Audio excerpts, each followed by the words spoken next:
Hello everyone and welcome to today's social science session. So in today's video we will be discussing the topic climate of India. So let's begin.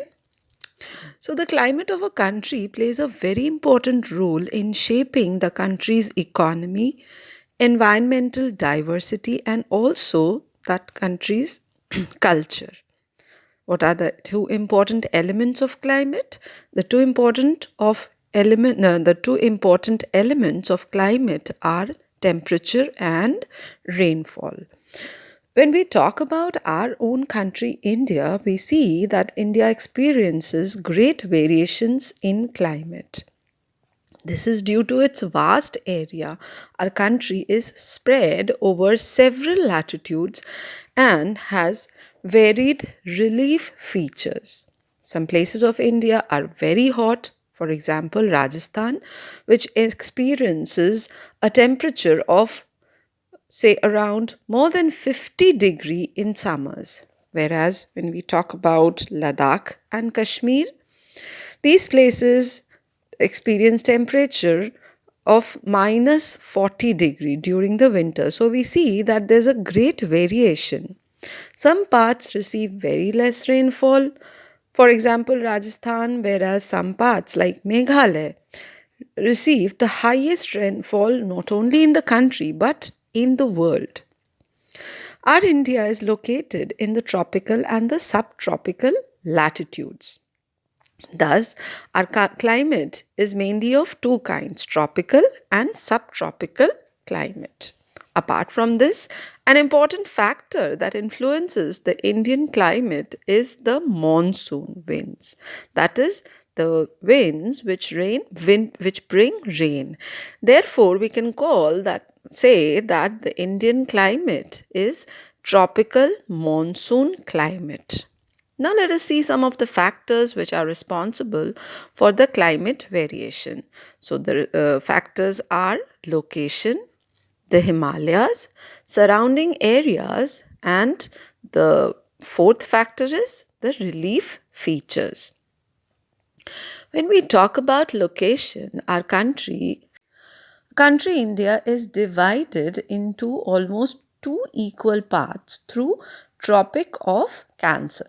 This Tropic of Cancer passes through the center part of India, which divides it into almost two equal parts. The southern India falls in the torrid zone, while the northern part falls in the temperate zone. This results in hot or tropical type of climate, which extends to a large part of India. The next factor is the Himalayas. So, the Himalayas play an important role in shaping the climatic conditions of India.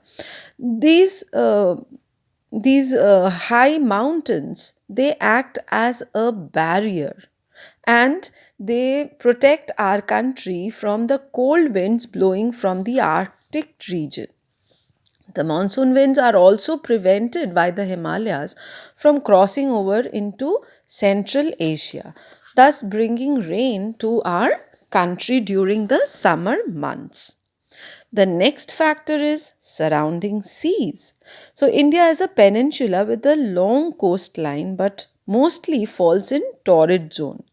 The Bay of Bengal and the Arabian Sea, they exert a moderating influence. That is, they create a balance climate um, in the places which are near these water bodies.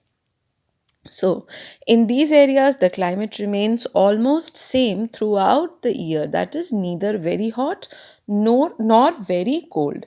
So, this kind of climate is known as equable climates. And the places which are far away from the sea, they experience extreme climate. That is very hot during the summers and very cold during the winters. And the next factor is relief features. The parts of India that are located in high altitudes, that is at a height, they enjoy a cool climate because the temperature falls down as we go to height. As the height increases at the altitude, that is at the as the height increases, the temperature decreases, and therefore hill stations like Kodaikanal and Ooty, they enjoy a cool climate, although they are situated in Tamil Nadu, which is near the equator. Next, we will talk about the cycle of seasons. So, the Indian climate follows a regular cycle during the entire year, and this cycle has four distinct seasons. These are winters, summers, then rainy season, and the fourth is the retreating monsoon season, or a period of transition from a hot rainy season to dry winter condition. Next, let us talk about these seasons in detail. And when we talk about seasons, the first is winter, which is, during this time, the rays of the sun fall, do not fall directly. The rays, rather, they are slanting, which results in low temperature in the northern India. And this season, the winter season, extends from middle of November to the middle of March, and the temperature is low and decreases as one moves from south to north, that is from southern part of India to northern part of India. The temperature decreases. January and February are the coldest months of this season. During winters, it is generally cold and dry. Now, another feature of winter season is that northern India experiences light rainfall during the winter, which is known as western disturbances.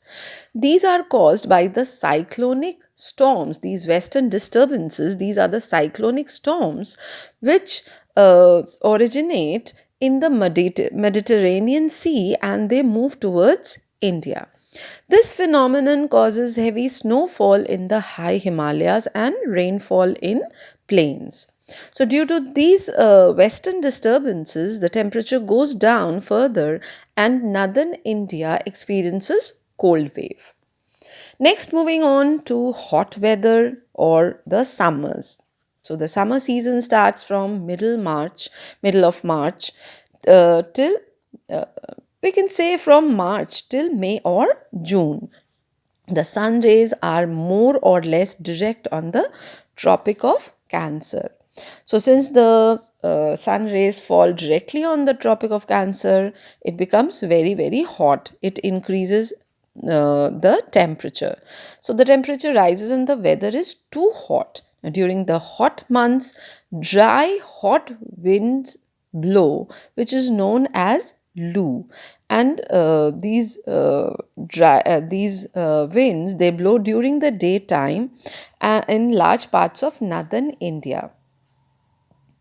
At the end of the summer season, many parts of India experiences pre-monsoon showers or strong winds with heavy rainfall.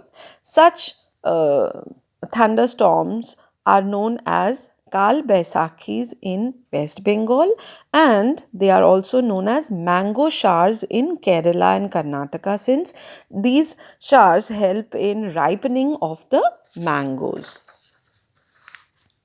Next, we talk about the southwest monsoon or the rainy season. The rainy season starts from June till the end of September. The moisture-laden winds, they blow from the Arabian Sea and the West Bengal towards the land area, and when these winds strike the mountains, rainfall occurs. In some parts, it rains heavily, causing even floods, while in some parts, it might rain with less, causing droughts. The yearly cycle of season in the Indian subcontinent is dominated by the monsoon winds. That is, the season of cycle is mainly dominated by the monsoon winds. The varying pattern of rainfall in India is affected by the physical features like the mountains and the direction of rain bearing winds. Next, we come to the retreating monsoon or the autumn season. Now, this time falls during the month of maybe middle of September and extends up to the middle of November. Now, what is the most important feature? The wind starts blowing from the mainland towards Bay of Bengal, or we can say that the monsoons starts retreating. Retreating means going back. So it's a very slow process and gradual process. And the southern parts of India, like Tamil Nadu, Andhra Pradesh, and Telangana, these places receive rainfall in this season. The weather changes slowly from hot, wet season to cool, dry season. Now let us talk about the distribution of rainfall. The direction of rain-bearing winds and physical features affect the distribution of rainfall in India. The average rainfall of India is about 120 centimeter. This is the highest rainfall for a country as large and big as India. And the world's highest rainfall has been recorded at Monsoon near Cherrapunji, which is in Meghalaya. And this place receives about 1142 centimeter of rainfall, which is the highest in the world. The distribution of rainfall, however, in India is uneven. So, somewhere there's extreme rainfall, and somewhere the rainfall is too less.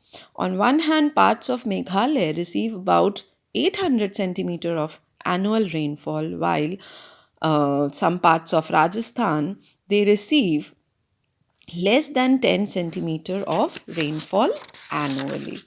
So, with this, we come to an end, and I hope the chapter is clear to everybody.